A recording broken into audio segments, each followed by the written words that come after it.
नमस्कार। स्वागत है आप सभी का एक बार फिर से शकील सर ऑनलाइन क्लासेस में। हम बात कर रहे हैं यहाँ पर राजस्थान में मेवाड़ राजवंश की, और मेवाड़ राजवंश के आज अंतिम पार्ट 12 के अंदर जो है मैं बात करूंगा आपसे महाराणा जयसिंह के बाद के मेवाड़ रियासत के इतिहास के बारे में। पिछली कक्षा में मैंने आपको महाराणा जयसिंह तक का इतिहास पढ़ा दिया था। आइए उसे आगे चलकर अपन मेवाड़ का इतिहास देखते हैं। देखिए, यहाँ पर अगले जो शासक महाराणा जयसिंह के बाद हमको नजर आते हैं, उनका नाम होगा महाराणा अमर सिंह द्वितीय। एक तो महाराणा अमर सिंह प्रथम थे जो महाराणा प्रताप के पुत्र थे। यह है महाराणा अमर सिंह द्वितीय, जिनका शासनकाल आपको मिलता है 1698 से लेकर सन 1710 ईस्वी। इनके शासनकाल की महत्वपूर्ण घटनाएं कौन कौन सी हैं, देखिए इनमें सबसे महत्वपूर्ण घटना हमारी आती है देबारी की संधि। देबारी की संधि, देबारी नाम की जगह पड़ती है, ये देबारी नाम की जगह पड़ती है आजकल उदयपुर के अंदर। और सन 1707 ईस्वी में यहाँ पर एक संधि हुई थी। किन किन के बीच ये संधि हुई थी, क्यों हुई थी, वो थोड़ी सी बात मैं आपको बता देता हूँ। देखिए, ये संधि तीन शासकों के बीच में हुई थी। रियासत अगर हम बात करें, मेवाड़, मारवाड़ और आमेर, तीन रियासत के शासकों के बीच ये संधि हुई थी। इन शासकों के नाम देखें। नंबर एक, मेवाड़ की ओर से देखें तो महाराणा अमर सिंह सेकंड इस संधि में शामिल हुए थे। दूसरा देखें तो आमेर के राजा सवाई जयसिंह इस संधि में शामिल हुए थे। और तीसरा चलें तो जोधपुर के राजकुमार अजीत सिंह इस संधि में शामिल हुए थे। यह संधि क्यों हुई, उसके कारणों की बात मैं आपसे यहाँ कर लेता हूँ। वैसे तो सवाई जयसिंह के समय इसकी संपूर्ण चर्चा मैं करता हूँ, लेकिन थोड़ी सी बात हम यहाँ पे कर लेते हैं। देखिए, यहाँ शुरुआत जो होती है वो होती है सबसे पहले राजकुमार अजीत सिंह की। यहाँ मारवाड़ का इतिहास पढ़ाते समय मैं आपको बताऊंगा सन 1678 ईस्वी में जोधपुर के महाराजा जसवंत सिंह की मृत्यु हो जाती है। जसवंत सिंह की मृत्यु के बाद औरंगजेब ने उसके पुत्र, जो कि दूध पीता बच्चा था अभी, अजय सिंह, उसको दिल्ली के लाल किले में नजरबंद कर लिया। उस लाल किले से दुर्गादास राठौड़ उस बच्चे को निकालता है और 30 साल लंबी लड़ाई मुगलों के साथ दुर्गादास राठौड़ लड़ता है। और आखिरकार तब जाकर 1707 ईस्वी में यहां पर इनका राज्य मिलता है। तो देखिए, मुगल बादशाह औरंगजेब ने इस राजकुमार अजीत सिंह का राज्य छीन लिया था। मारवाड़ को छीनकर उसे खालसा घोषित कर दिया था। खालसा का मतलब होता है सीधे मुगल बादशाह द्वारा संचालित जो क्षेत्र होगा, प्रशासित जो क्षेत्र होगा, जिसको आजकल हम केंद्र शासित प्रदेश के तौर पे देखते हैं। इसी प्रकार मुगल शासन के काल के अंदर चले तो कुछ रियासतें आप देखें शासकों की पैतृक होती हैं, ठीक है। और इस प्रकार आप देखें कभी कभी मुगल बादशाह क्या करते हैं, कुछ रियासतों को सीधे अपने अधीन कर लेते हैं। उस अधीन रियासत को खालसा घोषित करना हम बोलते थे। तो चूंकि मुगल शासकों ने, औरंगजेब ने अजीत सिंह का राज्य छीन लिया था, जोधपुर छीन लिया था, तो अजीत सिंह अपना जोधपुर वापस प्राप्त करने की फिराक में है। इधर अगर हम बात करें तो संधि में सवाई जयसिंह भी शामिल है। आमेर के राजा सवाई जयसिंह अभी जयपुर नहीं बसा है, ठीक है, जयपुर बसेगा 1727 में, तो मैं अभी आमेर की ही बात करूंगा। तो अभी आप देखें आमेर के राजा सवाई जयसिंह के साथ क्या हुआ। सन 1707 ईस्वी में दिल्ली के मुगल बादशाह औरंगजेब मर चुके हैं। औरंगजेब के पश्चात उसका पुत्र शहजादा मुअज्जम शासक बनता है। बहादुर शाह प्रथम की उपाधि धारण करके मुगल बादशाह बनता है। बहादुर शाह प्रथम ने सवाई जयसिंह को हटाकर आमेर को खालसा घोषित कर दिया, यानी आमेर पे भी कब्जा कर लिया मुगलों द्वारा। और यहाँ पर कुछ समय पश्चात बहादुर शाह प्रथम द्वारा सवाई जयसिंह के स्थान पर उनके भाई विजय सिंह को, चीमा जी जिनका एक दूसरा नाम और मिलता है, उनको यहाँ पर आमेर का राज्य सौंप दिया। इस बात से सवाई जयसिंह नाराज हुए और सवाई जयसिंह मेवाड़ आते हैं। इस प्रकार आप देखें सवाई जयसिंह का आमेर छीन चुका, अजीत सिंह से उसका मारवाड़ बहुत पहले छीन चुका। ये दोनों शासक मेवाड़ आते हैं और मेवाड़ के महाराणा अमर सिंह द्वितीय के साथ एक संधि करते हैं देबारी नाम के स्थान पर। देबारी नामक स्थान पर यह संधि हुई, इसलिए हम इसको देबारी की संधि भी कहते हैं। इस संधि के तहत देखिए यहाँ पर क्या हुआ। महाराणा अमर सिंह ने यहाँ जयसिंह और अजीत सिंह की मदद करने का आश्वासन दिया। लेकिन इसी संधि के तहत एक चीज और भी मैं आपको बता दूं, जिसकी डिटेल में चर्चा हम आमेर रियासत के अंदर करेंगे। यहां पर आप देखिए महाराणा अमर सिंह सेकंड ने जब सवाई जयसिंह के साथ ये संधि की थी तो एक शर्त रख दी थी। शर्त यह रख दी थी कि महाराणा अमर सिंह की एक पुत्री है, महाराणा अमर सिंह की पुत्री का नाम हमें मिलता है चंद्र कुंवरी। तो महाराणा अमर सिंह ने कहा कि सवाई जयसिंह मैं आपकी मदद करूंगा, लेकिन मेरी एक शर्त है। शर्त यह है कि मैं आपके साथ, यानी आप जयसिंह के साथ अपनी पुत्री चंद्र कुंवरी का विवाह करूंगा, और यहां पर मेरी पुत्री चंद्र कुंवरी से उत्पन्न जो भी संतान होगी वही संतान आमेर का अगला उत्तराधिकारी होना चाहिए। इस प्रकार आप देखें सवाई जयसिंह ने यह शर्त मंजूर कर ली। सवाई जयसिंह ने चंद्रकुंवरी से विवाह कर लिया और आगे चलकर चंद्रकुंवरी और सवाई जयसिंह का एक पुत्र यहाँ पे हम पढ़ने वाले हैं आमेर रियासत में, जिनका नाम होगा सवाई माधो सिंह। और इस प्रकार आप देखें सवाई जयसिंह के घर में भी एक ग्रह कलेश का भी बीजारोपण यहाँ से हो जाता है, क्योंकि सवाई जयसिंह की मृत्यु के पश्चात उनके बड़े पुत्र ईश्वरी सिंह गद्दी हथिया लेते हैं और छोटे पुत्र सवाई माधो सिंह इस संधि की बात करते हैं कि संधि के तहत मुझे शासक बनना चाहिए। और इस तरीके से आप देखें आमेर के अंदर ही दोनों भाई ईश्वरी सिंह और माधो सिंह के बीच में आपसी युद्ध देखने को मिलेगा, जिसकी बात मैं आपसे डिटेल में आमेर रियासत में करूंगा। तो इस तरीके से आप देखें सवाई जयसिंह से आमेर छिन चुका, राजकुमार अजीत सिंह से जोधपुर छिन चुका, और ये दोनों मदद प्राप्त करने के लिए कहाँ जाते हैं? मेवाड़ महाराणा अमर सिंह के पास। अमर सिंह दोनों के साथ एक संधि करता है मिलकर, यह संधि देबारी की संधि कहलाती है। और यह संधि हुई किसके खिलाफ थी? उस वक्त मुगल बादशाह हुआ करते थे बहादुर शाह प्रथम, इनके खिलाफ ये संधि की गई थी। ठीक है, तो ये चीज और आपकी बहुत महत्वपूर्ण है कि यह संधि किसके विरुद्ध हुई थी? मुगल बादशाह बहादुर शाह प्रथम के विरुद्ध यह संधि की गई थी। मकसद यह था कि बहादुर शाह के खिलाफ संगठित होकर सवाई जयसिंह को उसका आमेर दिलाया जाए और अजीत सिंह को उसका जोधपुर का राज्य जो छिन चुका है औरंगजेब के समय में ही, उसे वापस दिलाया जाए। और देबारी की संधि के तहत इसमें इनको कामयाबी भी मिली। सवाई जयसिंह को उसका खोया हुआ आमेर का राज्य पुनः प्राप्त हो गया और राजकुमार अजीत सिंह को भी जोधपुर का राज्य पुनः प्राप्त हो गया। ठीक है, तो यह संधि हुई थी 3 रियासतों में, मेवाड़, मारवाड़ और हमारे यहाँ पर आमेर रियासत के बीच। किसके खिलाफ हुई? मुगल बादशाह बहादुर शाह प्रथम के खिलाफ। ठीक है, चलिए उसके बाद अगला पढ़ते हैं हम एक और शासक, महाराणा संग्राम सिंह द्वितीय। देखिए, एक तो थे महाराणा सांगा प्रथम। सांगा प्रथम तो थे जिनकी हम बात कर चुके हैं। ठीक है, तो महाराणा सांगा की बात हो चुकी है खानवा युद्ध में। और यहां पर आप देखें दूसरे एक और हैं संग्राम सिंह, इनको हम संग्राम सिंह द्वितीय के नाम से जानेंगे।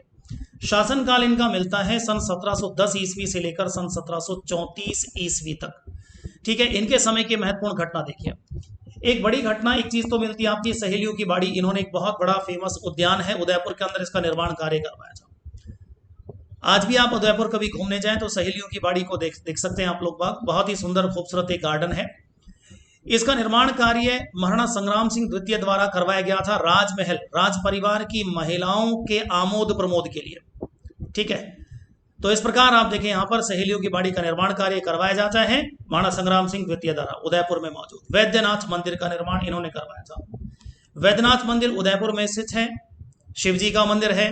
ठीक है, ये भी आपको ध्यान रखना है, कई बार ये मंदिर पूछ लिए जाते हैं। तो ये शिव मंदिर है।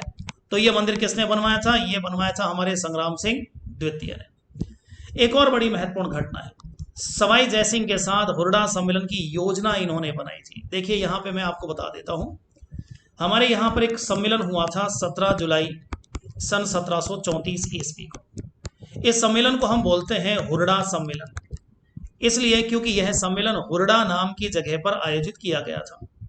हुरडा नाम की जगह आजकल पड़ती है भीलवाड़ा जिले में, और उस जमाने में आजादी से पहले यह हुरडा नाम की जो जगह यह मेवाड़ रियासत में होती थी। तो हुरडा नाम की जगह पर यह सम्मेलन हुआ था, इसलिए हम इसको हुरडा सम्मेलन के नाम से जानते हैं।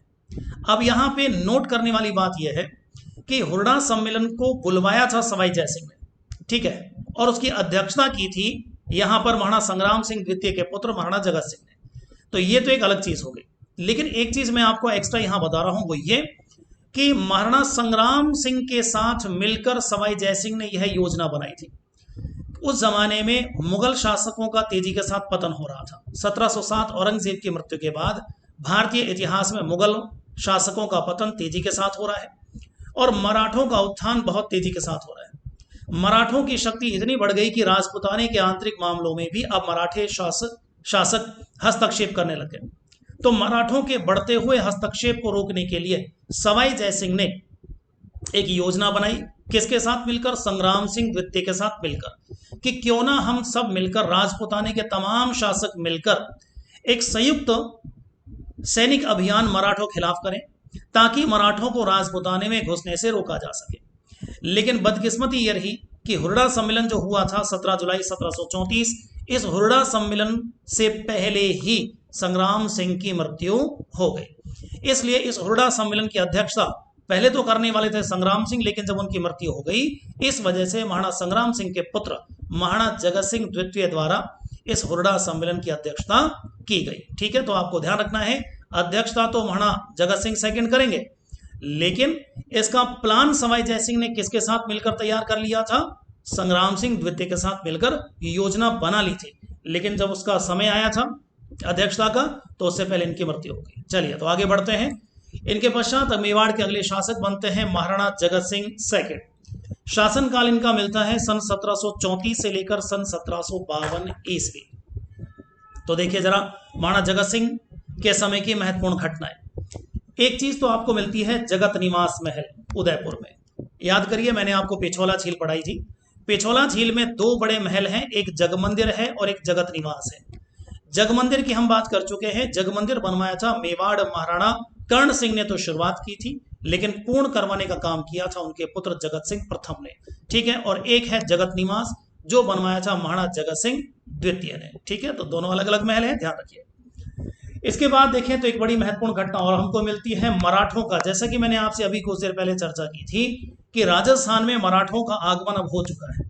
ठीक है, वैसे देखा जाए तो मैं आपको सवाई जयसिंह पढ़ाते वक्त बताऊंगा पूरी घटना, क्योंकि राजस्थान में कहीं ना कहीं मराठों के आगमन का जो एक कारण माना जाता है वो सवाई जयसिंह द्वारा बूंदी रियासत के उत्तराधिकार मामले में हस्तक्षेप को माना जाता है। ना तो सवाई जयसिंह ने बूंदी रियासत के आंतरिक मामलों में या उत्तराधिकार मामलों में हस्तक्षेप किया होता और संभवतः ना ही मराठों का राजस्थान में आगमन हुआ होता। वैसे देखें राजस्थान में सबसे पहले मराठों का आगमन होता है बूंदी रियासत में। ठीक है, इसकी बात मैं आपसे आगे करूंगा सवाई जयसिंह में क्या कारण था, क्यों हुआ था। लेकिन अभी मैं आपसे बात करूं राजस्थान में मराठों का आगमन मेवाड़ रियासत में किसके शासनकाल में हुआ, तो वो है यहाँ पर महाराणा जगत सिंह सेकंड। मराठों ने यहाँ पे भारी लूटपाट मचाई और पहली बार यहाँ पे मेवाड़ में प्रवेश किया था जगत सिंह द्वितीय के शासनकाल में, और मेवाड़ महाराणा से चौथ वसूली की। ठीक है, चौथ की वसूली की। देखिए मराठे जो थे ये दो प्रकार के टैक्स वसूली किया करते थे, जिनकी शुरुआत छत्रपति शिवाजी महाराज द्वारा की गई थी। एक टैक्स होता था जिसको हम सरदेश मुखी कहते थे, दूसरा एक टैक्स होता था जिसे हम चौथ कहते हैं। ठीक है, चौथ एक ऐसा टैक्स होता है जो आपकी राज्य की टोटल इनकम का चौथाई हिस्सा वसूला जाएगा मराठों द्वारा।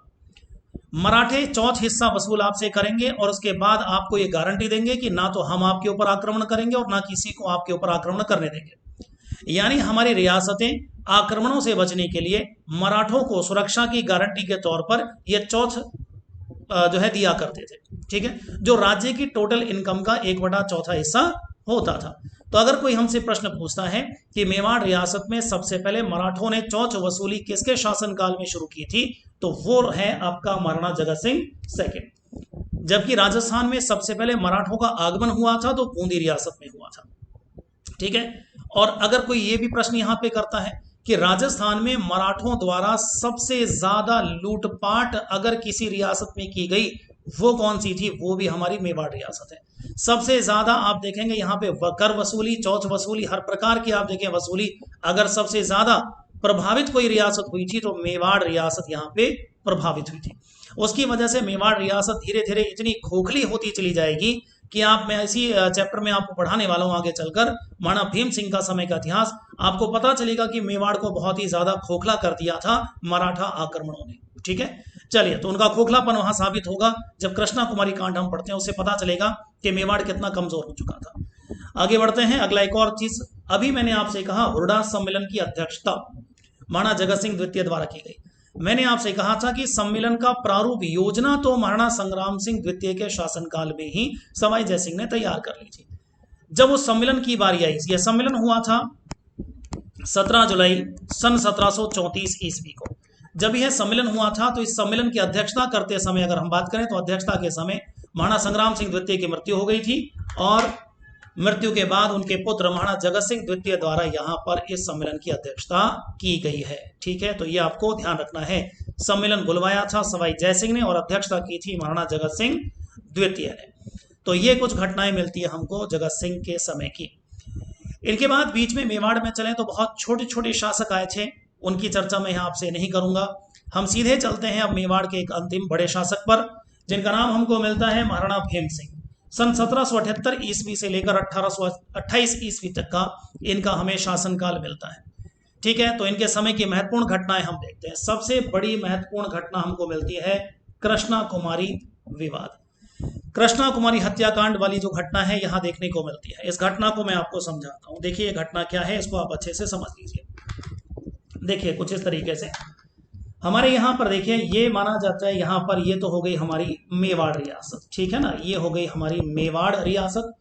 उस जमाने में मेवाड़ के शासक हुआ करते थे महाराणा भीम सिंह, और महाराणा भीम सिंह की एक पुत्री थी जिनका नाम था कृष्णा कुमारी। इनकी पुत्री का नाम था कृष्णा कुमारी, ठीक है। ये तो हो गई मेवाड़ रियासत। अब हम चलते हैं इधर जयपुर रियासत की ओर। ये हमारी यहाँ पर जयपुर रियासत थी। जयपुर रियासत के शासक हुआ करते थे उस जमाने में जगत सिंह, ठीक है। और इधर चलते हैं तो यहाँ पे हमारी एक मारवाड़ रियासत, यानी जिसको हम जोधपुर रियासत कहते हैं, जोधपुर रियासत के एक राजा हुआ करते थे जिनका नाम था महाराजा भीम सिंह, ठीक है। अब आप देखिए यहाँ पर ये जो मेवाड़ के शासक है महाराणा भीम सिंह, इन्होंने अपनी पुत्री कृष्णा कुमारी की सगाई किसके साथ तय कर दी? जोधपुर महाराजा भीम सिंह के साथ तय कर दी। उस वक्त कृष्णा कुमारी की आयु मात्र 9 वर्ष की थी जब यह सगाई तय हुई थी, ठीक है। इसके बाद आप देखेंगे यहाँ पर कि कुछ ही समय पश्चात, सगाई होने के कुछ समय पश्चात जोधपुर के राजा भीम सिंह की हो गई मृत्यु, ठीक है। अब जब लड़का ही ना रहा जिसके साथ सगाई हुई, तो इसलिए अब मेवाड़ महाराणा भीम सिंह ने क्या किया, अपनी पुत्री कृष्णा कुमारी की सगाई कर दी जयपुर के राजा जगत सिंह के साथ, ठीक है। यहां तक तो कोई दिक्कत नहीं है, लेकिन दिक्कत यहां पे जो खड़ी करता है वो करता है, देखिए चलिए मैं इसको मिटा के ठीक करता हूं। दिक्कत यहां पे खड़ी करते हैं जोधपुर महाराजा भीम सिंह के छोटे भाई। भीम सिंह के मरने के बाद जोधपुर के शासक बने थे महाराजा मान सिंह। मान सिंह ने यहाँ पे विवाद खड़ा करना शुरू कर दिया। असल में देखिए उस जमाने में जयपुर रियासत और जोधपुर रियासत, इन दोनों के बीच में 36 का आंकड़ा था। दोनों रियासतों में बहुत ही जबरदस्त प्रतिस्पर्धा चल रही थी। इस वजह से जयपुर और जोधपुर की बिल्कुल नहीं बनती थी। जब यहां पर मानसिंह जो है जोधपुर का शासक बना, तो मानसिंह ने यहां अब महाराणा भीम सिंह को एक कड़ा संदेशा भेजा कि आपकी पुत्री की सगाई मेरे बड़े भाई भीम सिंह के साथ हुई थी। इस हिसाब से यह लड़की राजकुमारी यह जोधपुर खानदान की बहू बन चुकी है।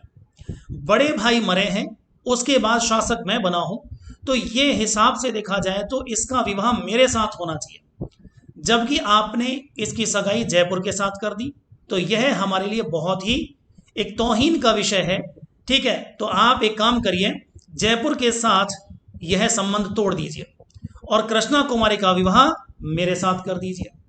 इस प्रकार आप देखेंगे तो यहां पे विवाद खड़ा कर दिया मानसिंह द्वारा। महाराजा मानसिंह कहते हैं कि यह सगाई जयपुर के साथ तोड़िए और यह सगाई किसके साथ होनी चाहिए? यह सगाई मेरे साथ होनी चाहिए। अब इस तरीके से महाराणा भीम सिंह बीच में दो पार्टों के बीच में पिस गए, क्योंकि उस जमाने तक आप देखेंगे जयपुर जोधपुर तो फिर भी थोड़ी ताकतवर रियासतें थी, ठीक है, दोनों आपस में मजबूत रियासत थी, लेकिन मेवाड़ रियासत लगातार मराठों के आक्रमणों की वजह से बहुत ही खोखली हो चुकी थी। इस वजह से आप देखेंगे महाराणा भीम सिंह एक बहुत ही कमजोर शासक यहाँ पे हो चुके हैं। और मेवाड़ की सबसे बड़ी कमजोरी देखिए यहाँ पे हमको अब नजर आती है कि महाराणा भीम सिंह अपनी पुत्री के विवाह को लेकर यहाँ दोनों पार्टों के बीच में पिसते जा रहे हैं। इसी दौरान देखिए घटना और होती है। जयपुर के शासक जगत सिंह को इस बारे में पता चल गया कि मान सिंह बीच में विवाद खड़ा करने वाला है। तो जगत सिंह ने क्या किया, कृष्णा कुमारी के लिए जैसे गोद भराई का सामान भिजवाने का रिवाज होता है, तो गोद भराई का सामान जयपुर से जगत सिंह द्वारा कृष्णा कुमारी के लिए भिजवाया गया।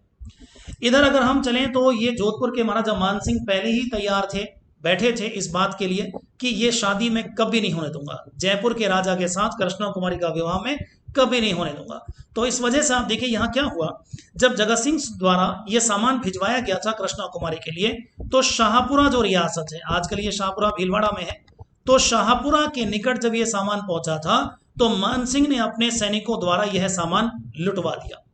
तो जो सामान जगत सिंह ने कृष्णा कुमारी को भिजवाया था, वह सामान जोधपुर के राजा मान सिंह द्वारा लुटवा दिया गया। जब इस बात की सूचना जयपुर के महाराजा जगत सिंह को मिली, तो महाराज जगत सिंह बहुत ही नाराज हुए कि मेरे द्वारा भिजवाया गया सामान जोधपुर के शासक द्वारा लुटवा दिया गया है। इस वजह से अब यहाँ पे देखिए इसको अपनी इज्जत का प्रश्न बना लिया जगत सिंह महाराज ने। तो जयपुर महाराजा जगत सिंह ने क्या किया, यहां पर मदद ली एक तो अमीर खां पिंडारी की, यहां पर मदद ली अमीर खां पिंडारी। उस जमाने में पिंडारी जो था एक बहुत बड़ा गिरोह हुआ करता था, ठीक है। मैं टोंक रियासत की बात करूंगा आपसे, तब इनका डिटेल बताऊंगा पिंडारी लोगों के बारे में। अभी सिर्फ इतना सा बता देता हूं कि अमीर खां पिंडारी पिंडारी समूह का नेता हुआ करता था और पैसा लेकर रियासतों को सैनिक सहायता उपलब्ध करवाया करता था, ठीक है। तो अमीर खां पिंडारी प्लस यहां पे आप देखें मराठे इन्होंने साथ लिए, मराठों को भी इन्होंने पैसा दिया। उस जमाने में मराठों की भी यही नीति थी कि जो रियासत, देखिए राजपूतानी की रियासत आपस में छोटी छोटी बातों को लेकर लड़ते थे। मराठे और पिंडारी इस बात के खाते थे कि कब ये दो रियासत आपस में लड़े और हमें पैसा मिले, ठीक है। तो मराठा जो थे वो उस जमाने में वो भी ये देखते थे कि कौन पक्ष हमें ज्यादा पैसा दे रहा है। जो पक्ष ज्यादा पैसा दे रहा है उसकी सैनिक सहायता यहां पे कर दी जाती मराठों द्वारा। इस प्रकार आप देखेंगे जयपुर के महाराज जगत सिंह ने अमीर खां पिंडारी को साथ लिया, मराठों को साथ लिया और चढ़ाई कर दी मारवाड़ रियासत पर, यानी जोधपुर रियासत पर। इस प्रकार आप देखिए जब यहां पर जगत सिंह महाराज द्वारा जोधपुर रियासत पर चढ़ाई की गई, चलिए मैं बीच में से इनको अभी फिलहाल थोड़ी देर के लिए हटा देता हूं, ठीक है। इस प्रकार आप देखें यहां पर जयपुर के महाराजा द्वारा चढ़ाई की गई थी जोधपुर के ऊपर। जोधपुर महाराजा मान सिंह भी आगे की ओर बढ़े और दोनों के बीच में सन 1807 ईस्वी में एक युद्ध हुआ। यह युद्ध कहलाता है गिंगोली का युद्ध, ठीक है। यह युद्ध कहलाता है गिंगोली का युद्ध। गिंगोली नाम की जगह आजकल परबतसर नाम की जगह, परबतसर पड़ता है नागौर में, तो गिंगोली नाम की जगह आजकल परबतसर नागौर में मौजूद है, ठीक है। तो यहाँ पे एक युद्ध होता है जयपुर और जोधपुर रियासत के बीच में, गिंगोली का युद्ध। इस युद्ध में जयपुर के महाराज जीत जाते हैं और जोधपुर महाराजा पराजित होकर, ठीक है, इस युद्ध में जोधपुर के महाराजा पराजित हुए और पराजित होकर जोधपुर महाराजा वापस जोधपुर की ओर भागे और महाराजा मानसिंह ने अपने आप को जोधपुर के किले में बंद कर लिया, ठीक है, जोधपुर के किले में बंद कर लिया, ठीक है। चलिए इससे आगे क्या हुआ, चलिए मैं ये थोड़ा सा हटा के आपको क्लियर करके फिर समझाता हूं।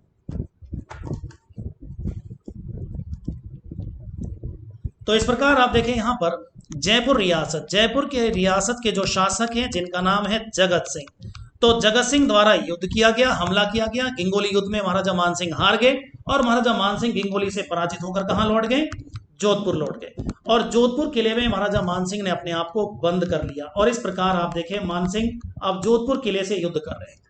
इधर जयपुर महाराज भी आगे पीछे पीछे और जयपुर के महाराजा जगत सिंह ने भी जोधपुर किले को घेर लिया। जोधपुर किले की घेराबंदी कर डाली, चारों तरफ से घेर लिया जोधपुर को और यहां पे युद्ध शुरू हो गया। ऐसे समय में जोधपुर के महाराजा मानसिंह अब हारने वाले हैं। तो महाराजा मानसिंह जब हारने वाले हैं तो इन्होंने क्या किया, इन्होंने अमीर खां पिंडारी को अपनी ओर मिला लिया। मैंने कहा था पिंडारी और मराठे इनके बारे में उस जमाने में यही था कि जो पक्ष ज्यादा पैसे दे देगा उसकी ओर ये तुरंत मिल जाया करते थे, ठीक।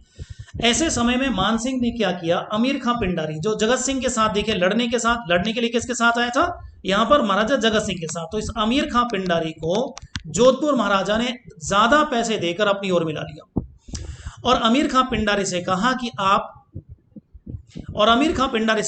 आप ऐसा करिए, आप जयपुर पे हमला कर दीजिए। इस प्रकार आप देखिए यहां से अमीर खां पिंडारी अपनी सेना लेकर चलता है और जयपुर को घेराबंदी कर लेता है। इस प्रकार आप देखेंगे यहां पर कि जयपुर के महाराजा जो अब तक जोधपुर का घेरा डाले हुए हैं, अभी आप देखेंगे यहां पे क्या हुआ कि अमीर खां पिंडारी जाता है जयपुर को घेराबंदी करना शुरू कर देता है।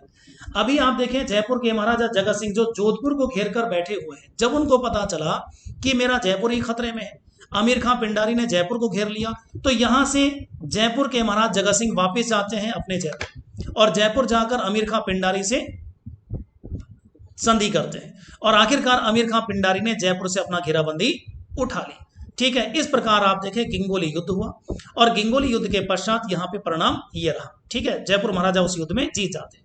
लेकिन आप देखिए ये युद्ध अभी खत्म नहीं हुआ, अभी तो सिर्फ आप देखें इस विवाद की शुरुआत हुई है, जिसका पहला आप देखें युद्ध सन 1807 ईस्वी में गिंगोली युद्ध देखने को मिलता है। ये तो सिर्फ एक शुरुआत थी। आगे चल के हम देखते हैं कि यह विवाद इतना ज्यादा बढ़ गया कि पूरे राजपुताने में दो बड़े गुट बन गए, ठीक है। तो पूरे राजपुताने में दो गुट बन गए, एक गुट बन गया जयपुर का और दूसरा गुट बन गया जोधपुर का, ठीक है। जैसे हम कहते हैं ना कि प्रथम विश्व युद्ध हुआ, दूसरा विश्व युद्ध हुआ और दुनिया भर के तमाम देश दो गुटों में बट गए, ठीक उसी प्रकार राजपुताने की जितनी भी रियासत थी वो तमाम रियासतें दो गुटों में बढ़ जाती हैं। ठीक है, इस प्रकार आप देखेंगे यहां पर, चलिए इसको मैं ठीक करता हूं। तो राजपुतानी की तमाम रियासतें जो हैं इस प्रकार दो गुटों में यहां पर बढ़ जाती हैं। एक गुट जयपुर के साथ हो जाता है, दूसरा गुट जोधपुर के साथ हो जाता है। पूरे राजपुतानी की रियासतें दो गुटों में बढ़ जाती हैं और इन दोनों गुटों के बीच में असल में जो पिस रहा है वो कौन पिस रहा था? मेवाड़। क्योंकि यहां पर मेवाड़ महाराणा भीम सिंह की पुत्री कृष्णा कुमारी का विवाह नहीं हो पा रहा था और दोनों शक्तियों के बीच में मेवाड़ महाराणा पिस रहे थे। तमाम पूरा राजपुताना दो गुटों में बढ़ चुका था और एक से भयंकर यहाँ पे युद्ध शुरू हुए कि पूरे राजपुताने में मारकाट शुरू हो गई। और देखा जाए तो ये सारी जो मारकाट है यहाँ पर किसके लिए हो रही है? ये हो रही है कृष्णा कुमारी के लिए। ठीक है, इस प्रकार आप देखें आखिरकार जब यहाँ पर समय थोड़ा आगे बढ़ा इस पूरे युद्ध में घटनाक्रम में जोधपुर महाराजा मान सिंह कुछ कमजोर साबित हो रहे थे, तो आखिरकार जोधपुर महाराजा मान सिंह ने अमीर खां पिंडारी को बुलाया और अमीर खां पिंडारी से कहा कि अमीर खां पिंडारी कुछ भी हो किसी भी प्रकार से इस युद्ध को खत्म करवाइए। ठीक है, इस प्रकार आप देखें अमीर खां पिंडारी अब चलते हैं मेवाड़। अमीर खां पिंडारी मेवाड़ आता है, महाराणा भीम सिंह से मुलाकात करता है और महाराणा भीम सिंह की ओर से एक व्यक्ति है। ठीक है, महाराणा भीम सिंह की ओर से देखें तो यहां पर अर्जुन सिंह चुंडावत नाम के एक व्यक्ति हैं, वो अमीर खां पिंडारी से मुलाकात करते हैं और अमीर खां पिंडारी से मुलाकात जब करते हैं तो अमीर खां पिंडारी उससे कहता है कि या तो आप कृष्णा कुमारी को विष देके मार डालें, अगर आप ऐसा नहीं करेंगे तो मैं मेवाड़ रियासत पे हमला करके मेवाड़ का सर्वनाश कर दूंगा। ऐसे समय में आप देखिए मेवाड़ के महाराणा भीम सिंह के पास अब कोई भी चारा नहीं था सिवाय अपनी पुत्री को विष देने के। आखिरकार आप देखिए यहाँ पर मेवाड़ महाराणा भीम सिंह इतने कमजोर, देखिए कितना कमजोर हो चुका है मेवाड़। ये वही मेवाड़ रियासत है जहां पर महाराणा कुंभा, राणा सांगा, महाराणा प्रताप, राणा राज सिंह जैसे बड़े बड़े शासक पैदा हुए। और अब आप देखिए मेवाड़ रियासत में एक कलंक भी हमको यहाँ देखने को मिलता है कि मेवाड़ रियासत एक समय में ऐसी कमजोर भी हो चुकी थी कि वो अपनी पुत्री की सुरक्षा भी नहीं कर पाई, कृष्णा कुमारी की। यह घटना मेवाड़ रियासत पे एकमात्र बड़ा कलंक माना जाता है। और यहाँ पे इसका जो सबसे बड़ा हम देखते हैं कारण वो था मराठों के लगातार हमले, क्योंकि मैंने पहले यहाँ पे आपको बता दिया है कि मेवाड़ पर सबसे ज्यादा हमले हुए, लगातार लूटपाट हुई, इसकी वजह से मेवाड़ की अर्थव्यवस्था पूर्णतः नष्ट हो चुकी थी और मेवाड़ महाराणा भीम सिंह इन लगातार हमलों और लूट खसोट की वजह से बहुत ही कमजोर हो चुके हैं। ठीक है, इस प्रकार आप देखें मेवाड़ महाराणा भीम सिंह के पास अब कोई चारा नहीं था। आखिरकार मेवाड़ महाराणा भीम सिंह ने अपनी पुत्री के पास जहर मिला हुआ शरबत भिजवा दिया। कृष्णा कुमारी ने हंसी खुशी, उसे मालूम था कि इसमें जहर है, कृष्णा कुमारी ने भी अपने देश को बचाने के लिए, अपनी रियासत को बचाने के लिए, अपनी प्रजा की सुरक्षा के लिए उस विष को पी लिया, उसका विषपान कर लिया। और यहाँ पर हम बात करें कृष्णा कुमारी की जो माता जी थी, जब उनको इस बारे में पता चला तो महाराज कृष्णा कुमारी की जो माता है उन्होंने भी खाना पीना छोड़ दिया। कुछ समय पश्चात कृष्णा कुमारी की हत्या के पश्चात कुछ लगभग 10 या 20 दिनों के पश्चात उनकी माता जी का भी देहांत हो गया। इस प्रकार आप देखिए यहाँ पर मात्र 16 वर्ष की आयु में, मात्र 16 वर्ष की आयु में इस नन्ही सी राजकुमारी ने, कृष्णा कुमारी ने अपनी रियासत, अपनी जनता को बचाने के लिए विषपान कर लिया। और आप देख सकते हैं यहाँ पे विषपान का जो कारण रहा है वो ये दो रियासत को आपसी झगड़ा, जयपुर और जोधपुर रियासत आपसी झगड़ा। इस प्रकार आप देखें अमीर खां पिंडारी के सलाह पर महाराणा भीम सिंह ने कृष्णा कुमारी को विष दे दिया और जब कृष्णा कुमारी ही ना रही तो आखिरकार जयपुर जोधपुर का झगड़ा भी खत्म हो गया। ठीक है, इस प्रकार हम देख सकते हैं कि मेवाड़ रियासत पर एक बड़ा कलंक माना जाता है कृष्णा कुमारी हत्याकांड। एक ऐसा समय आ गया मेवाड़ रियासत में कमजोर हो चुकी थी कि वो अपनी पुत्री की सुरक्षा भी नहीं कर पाई थी। ठीक, चलिए तो कृष्णा कुमारी विवाद, ये पूरी घटना मैंने आपको बताई। गिंगोली युद्ध हुआ था 1807 ईस्वी में, जिसमें जयपुर के महाराजा जगत सिंह ने जोधपुर के महाराजा मान सिंह को पराजित किया था। कृष्णा कुमारी की हत्या कर दी गई थी 1810 ईस्वी। अगर मैं तारीख की बात करूं 21 जुलाई 1810 ईस्वी, मात्र 16 वर्ष की आयु में इस बच्ची ने विषपान कर लिया था। इसके पश्चात आप देखें महाराणा भीम सिंह का एक काम और हमको मिलता है। महाराणा भीम सिंह ने ईस्ट इंडिया कंपनी के साथ सहायक संधि कर ली थी। जनवरी 1818 ईस्वी में मेवाड़ महाराणा भीम सिंह ने ईस्ट इंडिया कंपनी के साथ सहायक संधि कर ली। ये सहायक संधियां क्या होती थी, मैं आपको तमाम रियासत पढ़ाने के बाद अलग से ही एक चैप्टर आएगा सहायक संधियों का, वहां पे मैं आपको ये सहायक संधि पढ़ाने वाला हूं। ठीक है, चलिए, तो सहायक संधि क्या होती थी, उसकी शर्तें क्या होती थी, राजस्थान की किस किस रियासत ने कब कब अंग्रेजों के साथ सहायक संधि की थी, उसका संपूर्ण इतिहास अलग से एक चैप्टर में मैं लेने वाला हूं। ठीक, तो इस प्रकार आप देखें यहाँ पे ये हमको देखने को मिलता है महाराणा भीम सिंह का शासनकाल। महाराणा भीम सिंह के बाद देखें तो यहाँ पे एक शासक हमको नजर आते हैं महाराणा सरदार सिंह। ठीक है, 1838 से लेकर 1842 ईस्वी।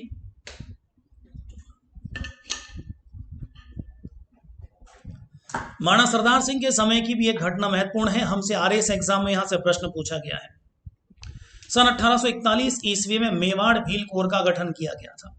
देखिए, उस जमाने में भील विद्रोह होते थे। मेवाड़ रियासत में भीलों की संख्या चूंकि बहुत बड़ी पैमाने पर रहती थी, तो भीलों के विद्रोहों का दमन करने के लिए मेवाड़ भील कोर का गठन किया गया था 1841 ईस्वी में। यह पुलिस बटालियन के रूप में आज भी मौजूद है और शॉर्ट में इसे MBC के नाम से भी जाना जाता है।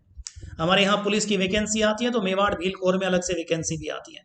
तो प्रश्न पूछा गया मेवाड़ भील कोर की स्थापना कब हुई, 1841 ईस्वी। शासक पूछे महाराणा सरदार सिंह के शासनकाल में। अगले शासक है महाराणा स्वरूप सिंह, 1842 से लेकर 1861 ईस्वी। इनके शासनकाल की महत्वपूर्ण बात अगर हम करें, घटना देखें तो इनके समय में डाकण प्रथा का अंत कर दिया गया था 1853 ईस्वी में। ठीक है, और यह अंत किया गया था एक अंग्रेज अधिकारी द्वारा जिनका नाम था कैप्टन JC ब्रुक। इन्होंने 1853 ईस्वी में मेवाड़ रियासत में डाकण प्रथा का अंत किया था। ठीक है, राजस्थान में कल्चर हम पढ़ेंगे, राजस्थान की संस्कृति में रीति रिवाज पढ़ेंगे।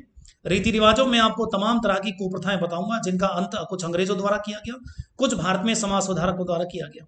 तो हमारे यहाँ पर अगर देखें, आदिवासी क्षेत्रों में डाकण प्रथा प्रचलित थी उस जमाने में, खासतौर पर भील समुदाय के अंदर, जिसमें कोई भी महिला उसको डाकण घोषित कर दिया जाता। जो इस प्रकार के जो होते थे कुछ तांत्रिक किस्म के लोग बाग, किसी महिला को डाकण घोषित कर दिया गया तो ऐसे समय में आप देखें उस महिला को या तो पत्थरों से कुचलकर मार दिया जाता है, उसे जिंदा जला दिया जाता था। ठीक है, तो आप देखें यहाँ पर एक बहुत ही बड़ी कुप्रथा प्रचलित थी। तो इसको आखिरकार अंग्रेज कैप्टन JC ब्रुक द्वारा प्रतिबंधित करवाया गया था। उस वक्त मेवाड़ के शासक हुआ करते थे महाराणा स्वरूप सिंह। वैसे महाराणा स्वरूप सिंह के समय की एक घटना मैं आपको पहले ही पढ़ा चुका हूं। मैंने आपको महाराणा कुंभा पढ़ाए थे। महाराणा कुंभा के शासनकाल में विजय स्तंभ की बात हमने की थी। तो मैंने आपसे कहा था विजय स्तंभ की ऊपर की 9वीं मंजिल बिजली गिरने से टूट गई थी, उसका भी पुनर्निर्माण मेवाड़ महाराणा स्वरूप सिंह द्वारा ही करवाया गया था। ठीक है, वैसे हम बात करेंगे 1857 क्रांति की, तो आप देखें यहाँ पर मेवाड़ महाराणा स्वरूप सिंह का शासनकाल 1842 से 1861। 1857 की क्रांति में भी इनका कुछ हमें घटनाक्रम देखने को मिलेगा। मेवाड़ का इनका सहयोग रहा, मेवाड़ का अंग्रेजों के साथ। ठीक है, यहाँ पर जगमंदिर महल में अंग्रेज महिलाओं बच्चों को इन्होंने शरण दी थी। तो वो सारी घटना मैं आपको 1857 के अंदर करने वाला हूँ। ठीक है, इसके बाद एक शासक हम और देखेंगे जिनका नाम हमको मिलता है महाराणा सज्जन सिंह। इनका शासनकाल मिलेगा आपको 1874 से लेकर 1884 ईस्वी।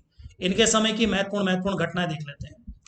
एक बड़ी घटना मिलती है आपको 1877 ईस्वी, दिल्ली दरबार में शामिल नहीं हुए। देखिए ये घटना क्या है, इसको आप समझ लीजिए। पहले आपको पता होना चाहिए कि यहाँ पर दिल्ली दरबारों का आयोजन किया गया है।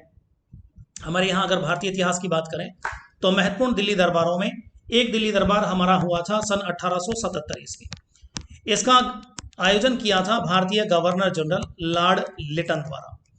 एक दरबार बुलाया गया था 1930 में, ये बुलवाया गया था लॉर्ड कर्जन द्वारा। ठीक है ना, और एक बुलवाया गया था 1911 में लॉर्ड हार्डिंग द्वारा। तो 3 दिल्ली दरबार हमको देखने को यहाँ मिलते हैं।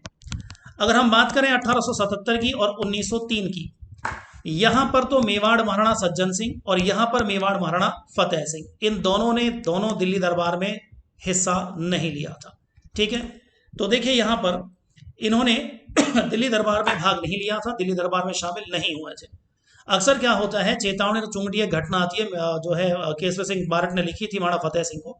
तो फतेह सिंह के बारे में तो सब लोग जानते हैं कि 1903 ईस्वी में दिल्ली के दरबार में लॉर्ड कर्जन ने जो बुलाया था उसमें उन्होंने भाग नहीं लिया था, लेकिन इसके बारे में बहुत कम लोगों को मालूम है। आपको ये ध्यान होना चाहिए कि महाराणा सज्जन सिंह भी 1877 में लॉर्ड लिटन द्वारा आयोजित दिल्ली दरबार में शामिल नहीं हुए थे। ठीक है, एक और घटना 1877 ईस्वी में ही मिलती है। इन्होंने देश हितैषणी सभा की स्थापना की थी। राजपूत समाज में उस जमाने में कुछ कुप्रथाएं प्रचलित थी, तो उन कुप्रथाओं को दूर करने, राजपूत समाज में सामाजिक सुधार करने हेतु इन्होंने देश हितैषणी नामक एक संस्था की स्थापना भी की थी। इसके अलावा देखें तो 10 मार्च 1877 को इजलास खास इन्होंने स्थापित किया। यह प्रश्न हमारे आरएस एग्जाम में भी पूछा गया है। मेवाड़ में इजलास खास की स्थापना किसके द्वारा की गई थी? महाराणा सज्जन सिंह के द्वारा। इसका मकसद क्या है? देखिए, उस जमाने में मेवाड़ रियासत में प्रशासनिक सुधार हेतु इसका गठन किया गया था। तो आपसे अगर कोई पूछे कि इजलास खास की स्थापना कब हुई, 1877, किसने करी? महाराणा सज्जन सिंह ने। क्यों करी? तो मेवाड़ में प्रशासनिक सुधार हेतु इजलास खास की स्थापना की गई थी। इसके अलावा देखें तो एक और चीज यहाँ पे घटना देखने को मिलती है महाराणा सज्जन सिंह के समय की, वो है महेंद्रराज सभा। ठीक है, चलिए देखिए इसको। 20 अगस्त 1880 को महाराणा सज्जन सिंह के समय में मेवाड़ में महेंद्रराज सभा का गठन किया गया। और महेंद्रराज सभा का गठन क्यों किया गया, इसका भी आपको कारण पता होना चाहिए। न्यायिक मामलों में सुधार हेतु। ठीक है, न्यायिक मामलों में सुधार हेतु महेंद्रराज सभा का गठन किया गया था। ठीक है, जब किसी व्यक्ति को नीचे से उसको न्याय नहीं मिलता था निचली अदालतों से, तो लास्ट आप देखें वो मेवाड़ महाराणा के दरबार में एक तरीके से प्रिवी काउंसिल के तौर पे ये महेंद्रराज सभा बनी हुई थी। तो अंतिम अपील व्यक्ति यहाँ किया जो है कर सकता था। ठीक, इसे महेंद्रराज सभा का नाम दिया गया था। 1881 ईस्वी में महाराणा सज्जन सिंह ने सज्जन यंत्रालय बनवाया था उदयपुर में। यंत्रालय यानी छापाखाना, आप इसको छापाखाना कह सकते हैं, प्रिंटिंग प्रेस कह सकते हैं। ठीक है, तो यहाँ पे प्रिंटिंग प्रेस की शुरुआत हुई थी और इसका नाम था प्रिंटिंग प्रेस का सज्जन यंत्रालय उदयपुर में। इसके अलावा देखें तो एक घटना और मिलती है और यह घटना स्वामी दयानंद सरस्वती के साथ जुड़ी हुई है। ठीक है, राजस्थान में अगर हम बात करें स्वामी दयानंद सरस्वती की, तो सबसे पहले उनका आगमन करौली रियासत में हुआ था राजस्थान में लगभग 1800। चलिए इसको थोड़ा मैं ठीक कर लेता हूं। तो उनका सबसे पहले आगमन हुआ था, एक सेकेंड, राजस्थान में देखिए स्वामी दयानंद सरस्वती का सबसे पहले आगमन हुआ था लगभग 1863 ईस्वी में करौली रियासत में। इसके बाद आप देखें उन्होंने अलग अलग रियासतों में घूम घूमकर धर्म सुधार का काम शुरू किया था। आगे चलकर इन्होंने आर्य समाज की स्थापना की थी। इसी क्रम में अगर हम बात करें तो मेवाड़ महाराणा सज्जन सिंह ने भी स्वामी दयानंद सरस्वती को उदयपुर में आमंत्रित किया था। और यहीं पर आप देखें सन 1882-83 ईस्वी में मेवाड़ में यानी उदयपुर में रहते समय सत्यार्थ प्रकाश ग्रंथ का लेखन कार्य यहां पर दयानंद सरस्वती ने पूर्ण किया था। महर्षि दयानंद सरस्वती ने सत्यार्थ प्रकाश ग्रंथ का जो लेखन कार्य पूर्ण किया है, यह बहुत महत्वपूर्ण प्रश्न है। यह पूर्ण करने का काम इन्होंने 1882-83 में कहां पर किया था? उदयपुर में रहकर किया था। ठीक है, यहाँ एक और महत्वपूर्ण प्रश्न है, सत्यार्थ प्रकाश किस भाषा में लिखा गया है? कई बार लोग संस्कृत वगैरह कर देते हैं, हिंदी में है, ध्यान रखना है। सत्यार्थ प्रकाश जो ग्रंथ है वो किस भाषा में लिखा गया है? हिंदी में लिखा गया है। ठीक है, तो स्वामी दयानंद सरस्वती ने लेखन कार्य उदयपुर में रहकर इसका पूर्ण किया था। एक और घटना यहाँ पे मैं आपको बता देता हूँ, कविराज श्यामल दास, एक बहुत ही महत्वपूर्ण कविराज श्यामल दास, इसको कविराज की उपाधि दी गई थी महाराणा सज्जन सिंह द्वारा और अंग्रेजों द्वारा कैसर हिंद की उपाधि भी श्यामल दास को दी गई थी। कविराज श्यामल दास ने ग्रंथ लिखा था वीर विनोद। यह ग्रंथ महाराणा सज्जन सिंह के कहने पर लेखन कार्य इसका शुरू हुआ था। हालांकि सज्जन सिंह के बाद उनके पुत्र महाराणा फतेह सिंह जब मेवाड़ के शासक बने तो महाराणा फतेह सिंह ने वीर विनोद ग्रंथ का लेखन कार्य रुकवा दिया था, यह ध्यान रखना है। तो वीर विनोद ग्रंथ का लेखन कार्य श्यामल दास करते हैं और यह कार्य शुरू किसने करवाया? मेवाड़ के महाराणा सज्जन सिंह ने इसको शुरू करवाया था। और इसको रुकवा किसने दिया था? मेवाड़ महाराणा फतेह सिंह ने इसको रुकवा दिया था। चलिए महाराणा फतेह सिंह की बात करते हैं। सज्जन सिंह के बाद उनके पुत्र महाराणा फतेह सिंह शासक बने। 1884 से लेकर 1921 ईस्वी इनका शासनकाल हमको मिलता है। इनके समय की एक बड़ी घटना मिलती है, वाल्टर कृत हितकारिणी सभा 1889 ईस्वी में इन्होंने स्थापित करवाई थी। उस जमाने में राजस्थान के AGG, agent to the governor general, ठीक है, ये एजीजी क्या होता था मैं आगे बताऊंगा आपको। भारत में मैं थोड़ा सा बता देता हूं। चलिए, देश में सबसे बड़ा अंग्रेज अधिकारी होता था गवर्नर जनरल, ठीक है, जिसको हम गवर्नर जनरल को शॉर्ट में जीजी कह सकते हैं। और राजपुताने में तमाम रियासतों में आप देखें यहाँ पर पॉलिटिकल एजेंट नियुक्त किए जाते थे। ये हो गए तमाम रियासतों में पॉलिटिकल एजेंट, और तमाम पॉलिटिकल एजेंट अपनी रिपोर्ट किसको दिया करते थे? एजीजी को दिया करते थे, ठीक है, agent to the governor general, जिसका मुख्यालय अजमेर में था, लेकिन ग्रीष्म काल में इसका ऑफिस माउंट आबू में होता था। एजीजी पूरे राजपुताना की जो रिपोर्ट है तमाम रियासतों की वो गवर्नर जनरल को दे दिया करते थे। तो राजपुताने में सर्वोच्च अंग्रेज पद एजीजी का है और देश में अंग्रेजों का जो सबसे बड़ा ऊंचा पद है वो गवर्नर जनरल का है, ठीक है ना। चलिए उसके बाद चलते हैं आगे। तो इन्होंने राजस्थान के एजीजी हुआ करते थे मिस्टर वॉल्टर, तो वॉल्टर के साथ मिलकर राजपुताने में जो कुरीतियां थी उस जमाने में प्रचलित, उनको दूर करने, सामाजिक सुधार के लिए इन्होंने वाल्टर कृत हितकारिणी सभा का गठन किया था। दूसरा कार्य एक और बड़ा महत्वपूर्ण है, महाराणा फतेह सिंह ने 1888 ईस्वी में फतेह सागर झील का निर्माण कार्य करवाया था। ठीक है, वैसे फतेह सागर झील का एक नाम आपको और मिलता है, हम इसको कनौट बांध भी कहते हैं। ठीक है, इसको कनौट बांध भी, चलिए मैं इसको ठीक करता हूं थोड़ा।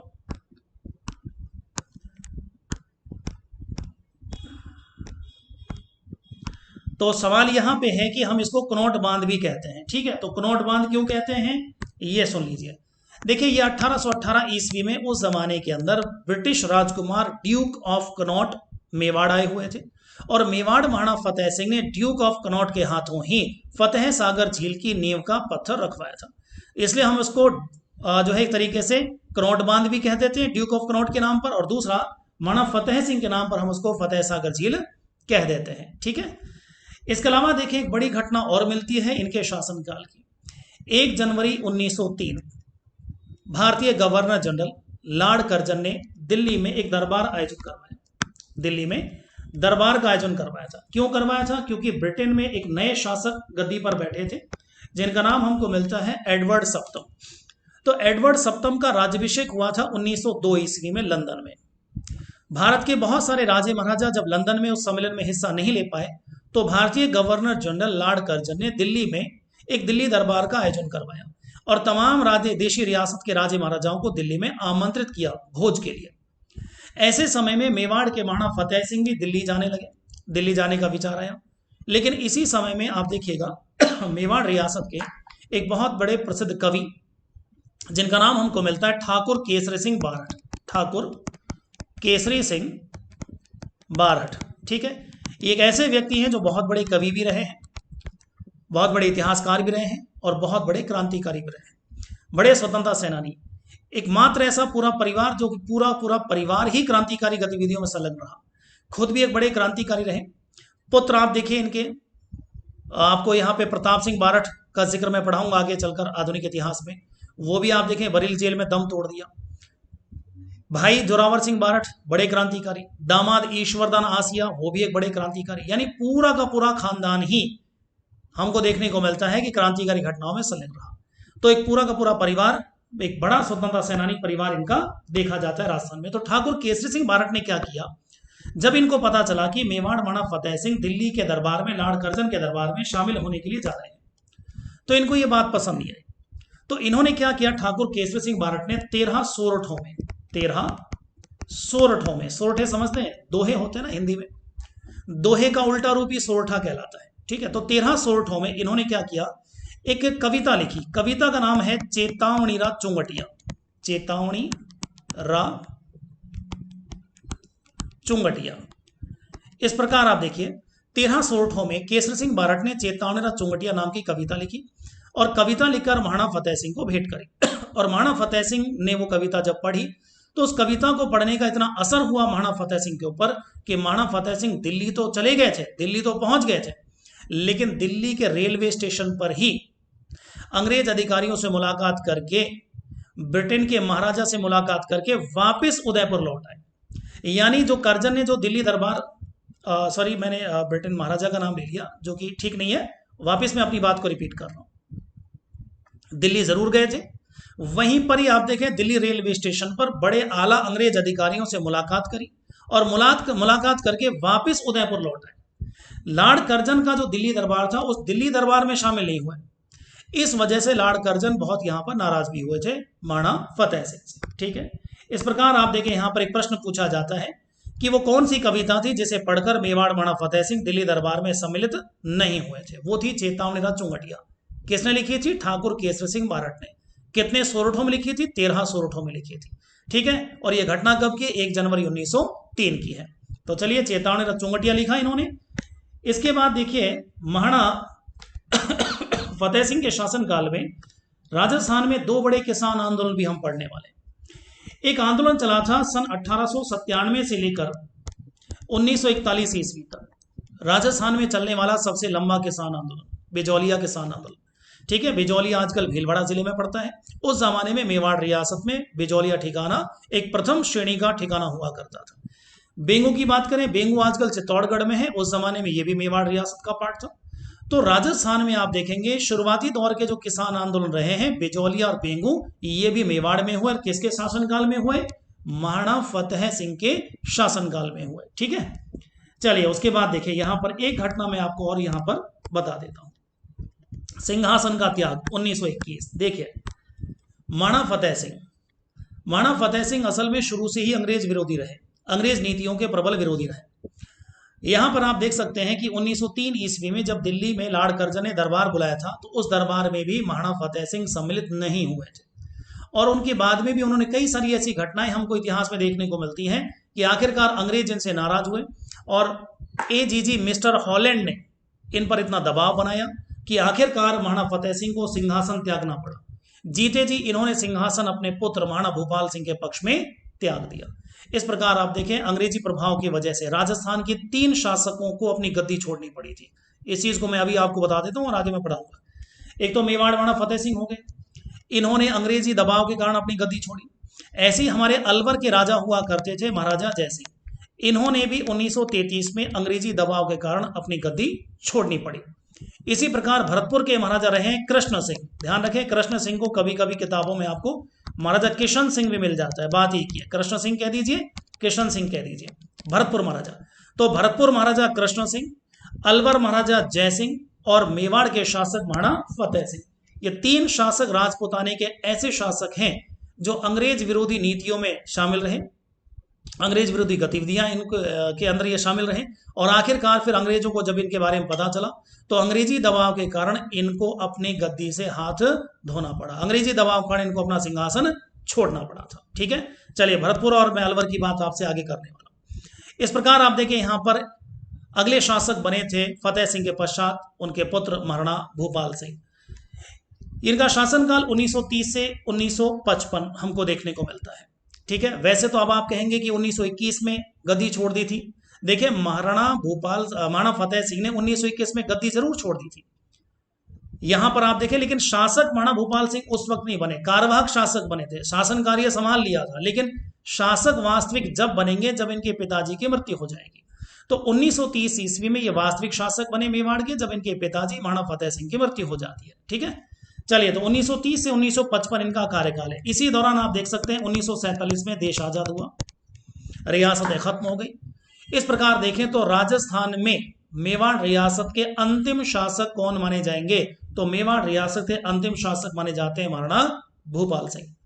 पहले शासक हमने पढ़े मेवाड़ के गोहिल या गुहादित्य, और आज हम यहां मेवाड़ को खत्म कर रहे हैं। अंतिम शासक मेवाड़ महाराणा भूपाल सिंह पर अंतिम शासक रहे हैं। ठीक है, ये मेवाड़ रियासत के अंतिम शासक थे। एक तो ये बात हो गई। दूसरी बात, वृहत राजस्थान का इनको महाराज प्रमुख बनाया गया था। देखिए एक तो होता है राज प्रमुख, एक तो होता है राज प्रमुख और एक होता है महाराज प्रमुख। तो यहां आप देखेंगे थोड़ा सा अंतर है। शुरू में जब राजस्थान का एकीकरण मैं आपको पढ़ाऊंगा तो राजस्थान का एकीकरण हम पढ़ते हैं तो तीसरा चरण आता है संयुक्त राजस्थान। संयुक्त राजस्थान जब बना था तो उस वक्त इनको महाराणा भूपाल सिंह को राज प्रमुख बनाया गया था संयुक्त राजस्थान का।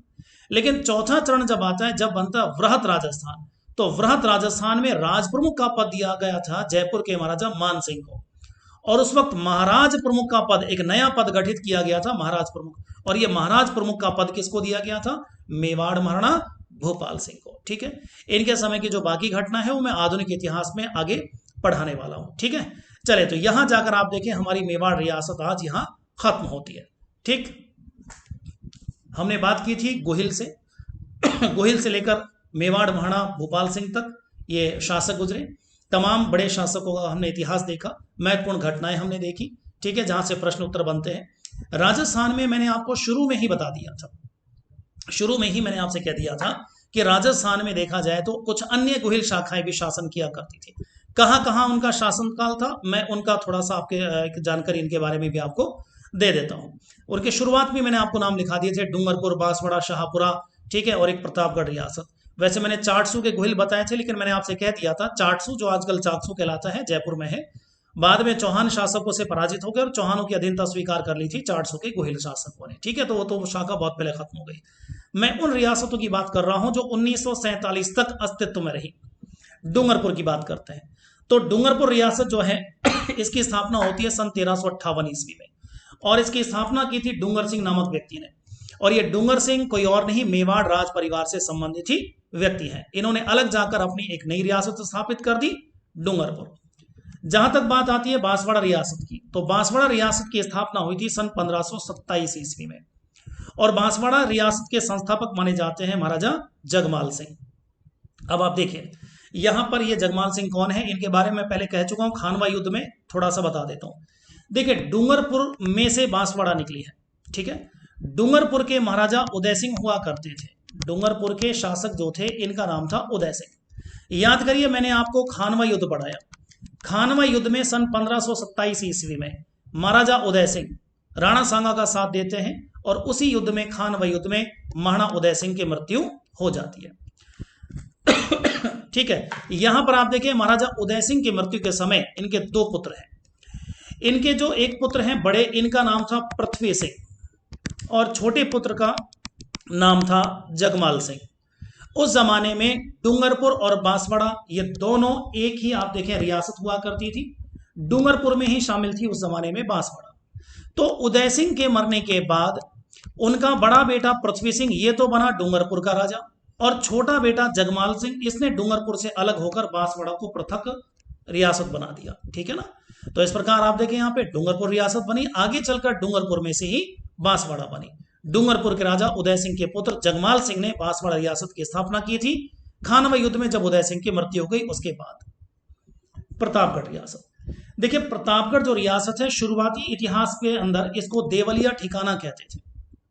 ठीक है, इस ठिकाने को देवलिया ठिकाना कहते थे। प्रतापगढ़ नाम तो बहुत बाद में देखने को मिलता है। शुरुआती दौर में इसको देवलिया ठिकाना कहते थे, और देवलिया ठिकाने के संस्थापक माने जाते हैं 1437 ईस्वी में माणा कुंभा के भाई क्षेमकरण। माणा कुंभा हमने पढ़े, माणा कुंभा के भाई क्षेमकरण जो थे उन्होंने देवलिया ठिकाने की अलग से स्थापना कर दी थी। ठीक, और आगे चलकर यहां पर एक शासक आए थे जिनका नाम प्रताप सिंह है। प्रताप सिंह नामक शासक ने प्रतापगढ़ नाम का नगर बसाया, और अब प्रतापगढ़ नगर बसाकर इसे अपनी राजधानी बनाया। ठीक है, तो शुरुआत में यह देवलिया ठिकाना हुआ करता था। आगे चलकर आप देखें यही देवलिया ठिकाना किस रियासत के रूप में अस्तित्व में आया, प्रतापगढ़ रियासत के रूप में। ठीक है, यह बात मैंने आपको पिछली कक्षा में बता दी थी कि शाहजहां ने, मुगल बादशाह शाहजहां ने यहां जगत सिंह प्रथम के शासनकाल में इस प्रतापगढ़ रियासत को स्वतंत्र अस्तित्व इसका जो है मान लिया गया था। चलिए, तो इस तरीके से देखिए यहां पर चौथी एक रियासत और आती है शाहपुरा रियासत। शाहपुरा रियासत जिसका गठन होता है 1631 ईस्वी में, और शाहपुरा रियासत की स्थापना की थी सुजान सिंह ने। और ये सुजान सिंह कौन है, मेवाड़ के शासक मैंने आपको बताए थे महाराणा प्रताप के पुत्र महाराणा अमर सिंह। महाराणा अमर सिंह के ये पौत्र हैं, महाराणा अमर सिंह प्रथम उनके पौत्र यानी पोते। ठीक है, तो महाराणा अमर सिंह के पौत्र सुजान सिंह ने 1631 ईस्वी में शाहपुरा रियासत की स्थापना की थी। ठीक है, इस प्रकार देखिए राजस्थान में तमाम हमने गोहिल शाखाएं पढ़ ली थी। ठीक है, यहां पर जाकर मेवाड़ का इतिहास खत्म होता है। टोटल मेवाड़ इतिहास में आपने 12 मैंने वीडियोस आपको दिए हैं। इन 12 वीडियोस के अंदर आपको लेके बप्पा रावल से, सॉरी शुरुआत में गोहिल से अगर हम बात करें तो लेके आपका गोहिल गुहादित्य से लेकर आज हम यहाँ पर महाराणा भूपाल सिंह तक का उदयपुर का इतिहास और अन्य जो छोटी छोटी गोहिल शाखाएं थी उनके बारे में हमने यहाँ पर अध्ययन किया। ठीक है, इसके बाद अगला जो कक्षा मैं शुरू करूंगा उसमें हम आमेर का कछवाहा राजवंश शुरू करने वाले हैं। ठीक है, तो अगली कक्षा में लेंगे आमेर का कछवाहा राजवंश, किस प्रकार आप देखें उसका राजस्थान में एंट्री होती है कछवाहा शासकों की, क्योंकि ये लोग राजस्थान के नहीं थे, नरवर के इनकी उत्पत्ति मानी जाती है। कैसे उन लोगों ने राज्य स्थापित किया था यहाँ पर, वहां पर हम बात करेंगे। ठीक है, तो आप लोगों से मैं बस इतना भी कह दूं कि थोड़ा वीडियो अगर अच्छा लगता है तो थोड़ा इसको लाइक भी कर दीजिए, शेयर भी कर दीजिएगा, ताकि बाकी लोगों को भी इसका बेनिफिट मिल सके। कमेंट भी करिएगा। ठीक है, चलिए तो मिलते हैं अगली कक्षा में, तब तक के लिए सभी को नमस्कार। जय हिंद, जय भारत।